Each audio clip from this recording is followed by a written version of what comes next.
Elden Ring Nightreign is the most interesting multiplayer game dropping on PlayStation this year, and I've actually been lucky enough to play nearly 7 hours of the game on PS5 at a recent hands-on preview event. In today's video, I'm going to talk on my impressions of the game after nearly 7 hours of play, including explanations into how the game actually works, what it gets so right, and things I would like to see more of. As a little bit of housekeeping, the footage you're watching here today is PC B-roll sent along by Bandai Namco, but as a reminder, I played on PS5, so my experience is based on the console version of the game. So let's get into things by saying that Elden Ring Nightreign is not your typical FromSoftware experience. We're talking about the people that have made some of the best RPGs of the last 2 decades, now pivoting to a 3-player co-op experience that takes inspirational cues from battle royales and looter shooters. Now that's worrying in a lot of cases, you know, single player devs turning to multiplayer, everything goes to pot, but let me just stop you there by saying that Elden Ring Nightreign isn't really that kind of multiplayer game. It's still very FromSoftware, it's still very Elden Ring, by basically cherry picking the best aspects of that game and streamlining it down into a manageable, challenging, intense, and really importantly here, fun 45-minute session. Now, the FromSoft purists are definitely going to say that it's shallower, because it is in a lot of ways. You're not crafting a build over hundreds of hours, you're not exploring this meticulously crafted world either. Elden Ring Nightreign is about speed and tactics and kind of working with what you've got rather than solely searching out specific things to make your build. For me, in my time with the game, I have to say, I just had a blast. In my close to 7 hours, it flew by. I was teamed up with the Dream Team. We had such a good time in terms of actually sharing that experience with each other, but also enjoying those core pillars of Elden Ring, the combat and the really cool enemy designs. So let's start off with what the aim of the game is, which is basically to take out a Night Lord. Now, in our version of the game, we just had one Night Lord to face, which is a 3-headed wolf creature called Gladius, I think, with a sword on a chain on its back, and it would do these massive swooping attacks. It was very, very cool, and there's going to be 7 other Night Lords, so 8 in total with the full release. And these Night Lords essentially dictate the variation of the map that you're experiencing and the pool of bosses that you can be facing in the end of day bosses. But before you get to any of that, you have to select your class. Now, there's 8 in the full release. We had access to 4, the Wyvern, the Guardian, the Duchess, and the Recluse, which basically boil down to the typical archetypes of soldier, tank, assassin, mage. For the most part, these dictate how much health, mana, stamina you have, the starting weapons, the maneuverability of your character. So for example, the Duchess, the assassin archetype, can do a double dash, a double dodge, whereas the Guardian, the heavier, tankier character, has this sort of sidestep, so it's a little harder to dodge incoming attacks. But most interestingly is that every archetype has 2 rechargeable ultimate abilities, very similar to a game like Destiny. This obviously opens up a lot of potential for team synergy meta, which I'll get into a little later. So to start off, you're dropping into Limveld, which is essentially an offshoot of the main Elden Ring universe, and you are literally dropping in like a game of Fortnite, gliding on a spectral hawk with your 2 other teammates. Now, the game is 3-player. You can play with your friends, you can solo queue, so to matchmake with others, and you can actually play the game entirely yourself in a solo offline mode. Once you drop into the first day, you pretty much have 15 minutes to gather as many runes to level up as much as you can, to find weapons and perks that sort of snowball your own build for each run, whilst avoiding getting burnt by the battle royale styled circle that funnels you into a boss fight. The first thing you'll notice when you drop into the game is how much faster it all feels. The run has been switched from circle to L3 on PlayStation controllers, which I just think is a godsend. I hated circle being the run button, but dodge still is circle though, for those that are a little worried about that. But it's not just the run or how fast you run. There's a lot of traversal mechanics that go into making it a breeze to get around in this ever reducing map. For starters, you have this sort of double jump off of walls so that you can mount higher surfaces like camp walls or cliff edges. There's no fall damage, so you can leap from the peak of towers or cliff's edges without a worry in the world. And then you have spirit springs to leap enormous heights up cliff faces, or spectral oaks so you can glide across the map in a set route. This just makes traversal so much faster, and that really ties into a lot of the mechanical aspects of the game, like leveling up. You're no longer leveling specific attributes, you're leveling everything up. You start out with basically no health. You can easily be killed in just a couple of hits, but with just a couple of levels, you're massively increasing your health, mana, and stamina. The level cap, from what we could tell, was 15, so it's kind of like every level is 10 levels. That's not an exact science, but you get the point. Inventory is also a very interesting aspect. For one, there is no armor in the game, so you're no longer really dealing with that at all. You then have 6 weapon slots, meaning there's no over encumbered status either. You then have to go out in the world and find weapons that are tiered, just like in a game like Destiny. You have grey, blue, purple and gold, with damage numbers going up with each tier, new weapon arcs being introduced, and better passive perks. Now, most weapons will have a passive perk, so that means that maybe you will pick up a weapon that you don't like just so you have that passive perk. Those are active even if you don't have the weapon equipped. So it adds like a cool element to your inventory where it's not just the weapons you use, but the build that you are crafting with it. Exploring the world isn't just about leveling up though. You have a number of strategies that you can employ to help you with the end goal of beating the Night Lord. So for example, there are churches scattered around the map, and each of these holds a healing flask. You only start with 3, so every one of those could be a godsend when it comes to the final boss.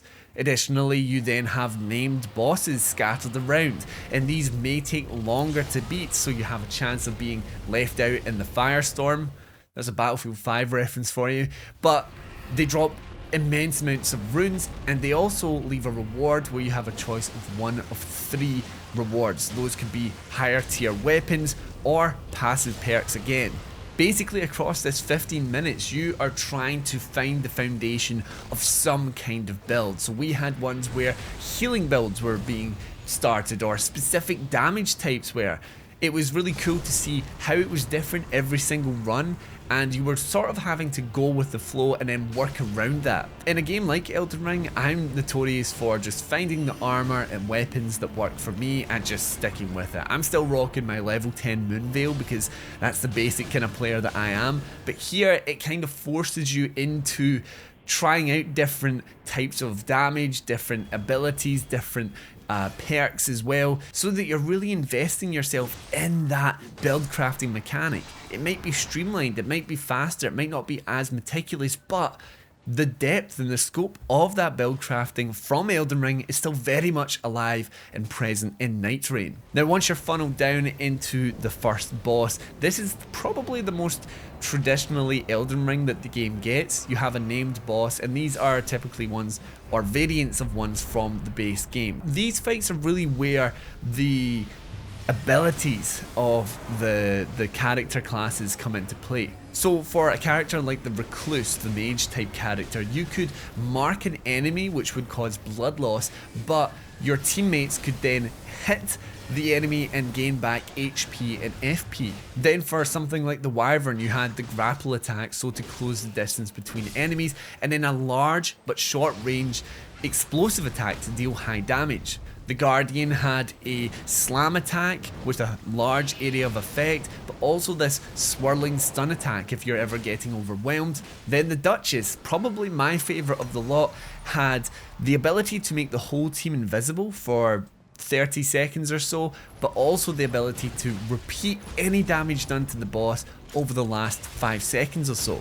So as you can tell, there was a lot of potential mixing and matching the abilities and working together with your team. At one point we ran a triple Duchess run, so we were basically chaining the ability to remain invisible and then chaining the repeated damage, so a boss that we had previously really struggled with was dead in a matter of minutes. It was really cool to see how these abilities can bounce off of each other, and this of course was only with half of the classes that will be in the full game. Upon completing the first boss, you're then sent out into the world once more for day 2, and this is pretty much the same as the first one. 15 minutes, collect runes to level up, find weapons, and explore further afield to basically prepare yourself for the final leg of the fight. But what was interesting about the second day was just how much more differently paced it was, because it wasn't about rapidly trying to find anything and everything you could to make some semblance of a build. It was more about finely tuning that build, so maybe you would come across weapons that would work better with what you've already got, or maybe you were on the hunt for smithing stones and a merchant to upgrade the weapons you already had. With the 15 minutes, it always felt very fast paced, like we couldn't stick around anywhere for too long. But there was that desperation you felt at times where you're like, should we split up? Should we stay together? Do we have time for this? Or really, should we go for that? And you feel that pressure as the ring comes in, knowing full well that you're about to go into the final leg of a Nightreign run. A couple of other things to mention though. For one, there are actually randomized events out in the world, so we were actually chased by the Fell Omen a couple of times during our preview session, and it wouldn't stop until we either killed them or it killed us. FromSoftware has said there will be more randomized events in the game, so these can really upset the flow of your plans. It can be incredibly intense because there's a lot on the line if it arrives at just the wrong moment, just before boss number 2. But it could also really set you up if you manage to overcome those odds, and it's that difficulty aspect that's very much still present here in Nightreign. Something I'm very curious about though is the procedural generation of the map. Across our time with the game, the map locations stayed the same. The POIs were always where they were the first time we started. The loot was randomized to a degree. You don't know what form you're getting, but you do know that, for example, you could go to a tower and there's always going to be a magical staff up there, at least from what we were playing. There were shots from the trailer of areas styled like Caelid or lava areas that we didn't see in the preview. So how much the map changes with the Night Lord is yet to be seen. I wouldn't think it was going as far as new maps for each Night Lord. I think it's more mixing around the POIs, maybe changing up the aesthetic of the map. So that's something I'm really keen to see with the full release, which is not too far away. May 30th, this thing is landing on PS4 and 5. So once that circle comes in, same again, you're set with another boss from the main game, but then you have one final opportunity to level up your character, upgrade your gear, buy usable items before you head in for the Night Lord boss. Now these are specifically designed and made for Nightreign, and like I said, the three-headed dog looked incredible, played incredibly well, and it felt like it had that pedigree of the base game. But now the tension was really there. Now I know 45 minutes, give or take, isn't a lot of time, really, in the grand scheme of a game like Elden Ring. To be facing off against a boss, it doesn't have the same scale to it as what you would have in the base game, where you find a new area, you're exploring deeper into this area, you're finding more enemies, and it's building up to a boss. But the way that it works here, knowing as well that you're going to be sent back to the beginning if you all die, it was so much more intense, and the way that each time we faced the Night Lord just felt so different, because every time we had maybe different character classes, different perks, different weapons. It was all that luck of the draw that you get with a game like a Battle Royale, for example, and it made beating this boss just so much more invigorating. It was so, I mean, we were elated when we finally beat the boss. And just to mention, we were the first in the whole preview session to beat the boss. So once you've completed the run, even if you die in the first or second day, you unlock two different things: relics and some form of mystery currency. Now, we did not know what the currency was for. We were told we wouldn't be able to spend it in the preview build, so whether this is for cosmetics or re-rolling relics is yet to be seen. The relics, as you guessed there, these are